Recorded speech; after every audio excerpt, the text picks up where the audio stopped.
Hi everyone, welcome back to my channel.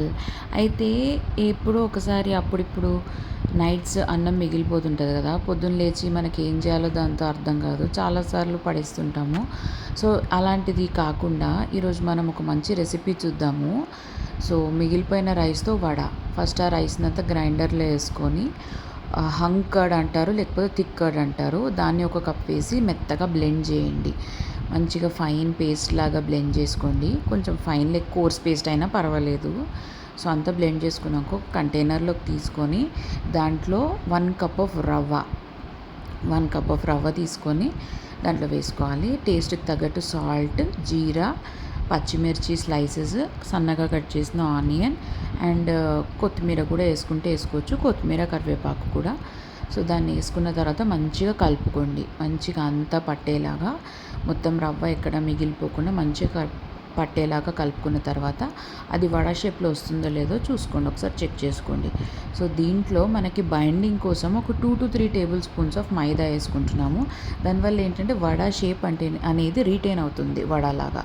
So అది వేసుకుంటే మంచి బైండింగ్ ఎఫెక్ట్ వస్తుంది మైదాతోటి. ఒక 2 to 3 టేబుల్ స్పూన్స్ వేసుకున్న తర్వాత కొత్తిమీర కూడా వేసుకొని ఒక 10 minutes అలా పక్కన పెట్టుకొని కలుపుకొని ఇప్పుడు హై ఫ్లేమ్లో ఉన్న ఆయిల్లో వడ వేసుకోవాలి. వడ షేప్లో చేసుకొని వేసుకోవాలి. హై ఫ్లేమ్లో ఉండాలి వేసుకునేటప్పుడు, బట్ వేసుకున్న తర్వాత మాత్రం మీరు మీడియం ఫ్లేమ్లో పెట్టేసుకోండి. ఒక బ్యాచ్లో ఒక 4 to 5 వడాస్ అలా వేసేసుకొని మీడియం ఫ్లేమ్లో పెట్టుకోండి. అన్నీ వేసుకున్న తర్వాత అసలు తీయడానికి ట్రై చేయకండి, అన్లెస్ అండ్ అంటిల్ మీరు నాన్ స్టిక్ ప్యాన్ యూజ్ చేస్తే తప్ప వాటిని అప్పుడే ఫ్లిప్ చేయడానికి ట్రై చేయకండి. అది ఊడిపోతుంది, మోస్ట్లీ ఊడిపోతుంటాయి.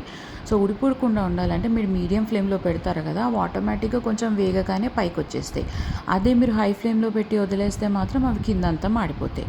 సో వేసిన వెంటనే మీడియం ఫ్లేమ్లోకి పెట్టేసుకున్న తర్వాత అవి పైకి వచ్చే వరకు దాన్ని అలా వదిలేసేయండి. సో ఇప్పుడు చూసారు కదా, ఏమీ కలపాల్సిన అవసరం లేకుండానే మెల్లగా పైకి వచ్చిన తర్వాత వాటిని ఫ్లిప్ చేసుకొని బోత్ సైడ్స్ ఈక్వల్గా కాల్చుకోవాలి. అలా మీడియం ఫ్లేమ్లో అవి గోల్డెన్ బ్రౌన్ కలర్ వచ్చేంత వరకు ఫ్రై చేసుకోవాలి. అందరూ అంటారు ఇట్లా రవ్వ యాడ్ చేస్తే బాగా ఆయిల్ పీలుస్తుంది అనేసి. అస్సలు పీల్చదండి.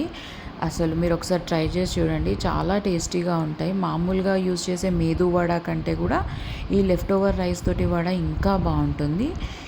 ఈ రెసిపీ కనుక మీరు తెలుసుకుంటే కంపల్సరీ అన్నం మిగిలిపోయిన ప్రతిసారి ఇదే చేయాలనిపిస్తుంది. అంత బాగుంటుంది అండ్ ఈజీ అండ్ చాలా టేస్టీ కూడా. సో ఇప్పుడు చూసారు కదా, అన్నీ లైట్ బ్రౌన్ కలర్లో అలా వేగుతున్నాయి. గోల్డెన్ కలర్ వచ్చిన తర్వాత మనం వడ తీసేసుకోవచ్చండి. ఇది ఇంతకంటే ఎక్కువ వేగాల్సిన అవసరం లేదు, ఎందుకంటే ఇది ఆల్రెడీ కుక్డ్ రైస్ కాబట్టి. సో ఇదండి మన మిగిలిపోయిన రైస్తో చేసిన vada, left over rice vada. దీన్ని మీరు నార్మల్గా పీనట్ చట్నీ కానీ టొమాటో చట్నీ కానీ దేని కాంబినేషన్తో అయినా తినొచ్చు, చాలా బాగుంటుంది. ఇది ఒక మంచి బ్రేక్ఫాస్ట్ ఆప్షన్ కూడా. సో మీరు కూడా తప్పకుండా ట్రై చేయండి. Like, share and subscribe. Thank you.